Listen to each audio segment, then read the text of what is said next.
सानिया मिर्जा से शादी से पहले शोएब मलिक को कोर्ट का चक्कर काटना पड़ सकता है। जी हां, आयशा से कथित निकाह को लेकर हैदराबाद का सिद्दीकी परिवार पहले ही उन्हें कोर्ट में घसीटने की धमकी दे चुका है और आज शोएब के घर वालों ने भी कह दिया कि वो झूठे आरोपों का जवाब देने के लिए कोर्ट जाने को तैयार हैं। तो इस वक्त मेरे साथ टेलीफोन लाइन पर शोएब मलिक के जीजा इमरान जफर मलिक मौजूद हैं। इमरान साहब, स्वागत है आपका आज तक में। मेरा पहला सवाल आपसे कि आयशा के जो फादर हैं यानी कि अहमद सिद्दीकी साहब, उन्होंने कह दिया है कि वो आपके परिवार को, आपकी पूरी फैमिली को कोर्ट घसीट कर ले जाएंगे। इसका क्या जवाब देना चाहेंगे आप? हम वेट कर रहे हैं उनका। काफी पहले भी उन्होंने कहा, काफी 2-2.5 साल पहले भी उन्होंने काफी कुछ कहा है, लेकिन गए नहीं। उस टाइम भी हम पहले चले गए और अभी वेट कर रहे हैं। अब वो मेरा ख्याल है वो करें कुछ और तो ये ज्यादा बेहतर है, बजाय इसके कि वो आके यहाँ बैठ के बोलते रहे, वहां बैठ के बोलते रहे। जो करना है वो करें। और मेरा ख्याल है किसी भी इंडियन कोर्ट का रास्ता थ्रू मीडिया नहीं जाता। मीडिया से होके जाना जरूरी नहीं है। तो आप डायरेक्ट कोर्ट में जा सकते हैं। जरूरी नहीं कि आप मीडिया में आके पहले बोलें और उसके बाद कोर्ट में जाएं।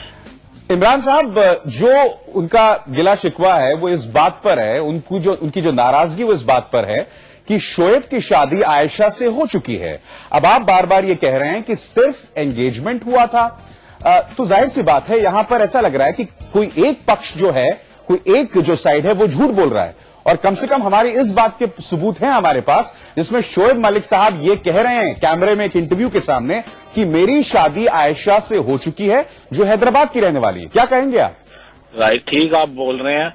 और अब मुझे आप इस चीज का मैं आपसे एक चीज पूछता हूं कि हैदराबाद में कितनी आयशा हैं? क्या उन सबसे उसकी शादी हो चुकी है? तो किस आयशा से उनकी शादी हुई थी फिर? ये तो आप बहुत अच्छी नई बात बता रहे हैं आप। हाँ, ये बात आपने अच्छी की ना। आयशा कौन सी है ये बात देखने वाली है। उनकी बेटी आयशा है और या कौन है?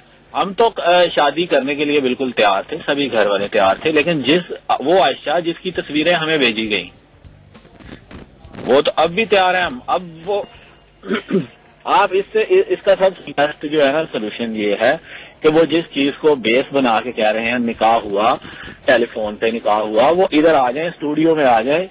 मुझे भी अब 2-4-5 दिन लग जाएंगे, 7 दिन लग जाएंगे आने में। मैं आ जाता हूँ, डॉक्टर जाकिर नाइक को आप बुला लें और इधर बैठ के कर लें कि निकाह हुआ नहीं हुआ इस्लामिक पॉइंट ऑफ व्यू से। नहीं तो आप ये कह रहे हैं कि निकाह नहीं हुआ है? नहीं, बिल्कुल नहीं हुआ, बिल्कुल नहीं हुआ। बल्कि मैं ये कह रहा हूँ कि 3-4 साल इन्होंने हमें चीट किया, हमारे साथ फ्रॉड किया, हमारा टाइम वेस्ट किया। चलिए इमरान साहब, ये आपने जो आरोप लगाया है कि उन्होंने चीट किया, किसी और लड़की की फोटोग्राफ दिखा के शादी कर ली, क्या आप ये कह रहे हैं कि शादी हो चुकी है किसी और लड़की की फोटो दिखाकर? नहीं, ऐसी बात नहीं है। मैंने ये नहीं कहा कि शादी हो चुकी है। शादी करना चाहता था वो उस लड़की से जिसकी तस्वीरें वो उसको भेजते थे। वो बिल्कुल एग्री था उसके साथ शादी करने को। आप बात वाजिब कह रहे हैं इमरान साहब। मेरा सवाल आपसे ये है कि आखिर फिर शोएब मलिक एक नहीं, 2 नहीं, 3 जगह पर किसी इंटरव्यू में ये क्यों कह रहे हैं कि मेरी शादी आयशा से हो चुकी है? मेरा ये सवाल है मेरा आपसे। मैं बिल्कुल आप सही कह रहे हैं। उसने बोला, काफी जगह पे बोला, पाकिस्तान में भी बोला।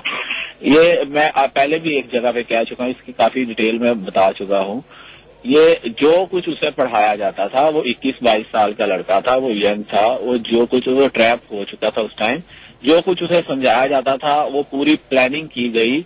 एक जैसे हिंदी फिल्मों में होता है कि उसके प्रूफ जो हैं वो जगह जगह पे फिराए गए, वो उससे बुलवाया गया, वो कहता रहा। उसकी ट्यूटर जो उसे कहती थी वो उसको वही मीडिया में आके बोल देता था। चलिए, एक नई चीज आपने बताई यहां पर इमरान जफर मलिक साहब की 21-22 साल का शोएब था और उसे जो भी कुछ पढ़ाया जाता था वो बोल देता था। आपने अपना वक्त निकाला, बहुत बहुत शुक्रिया।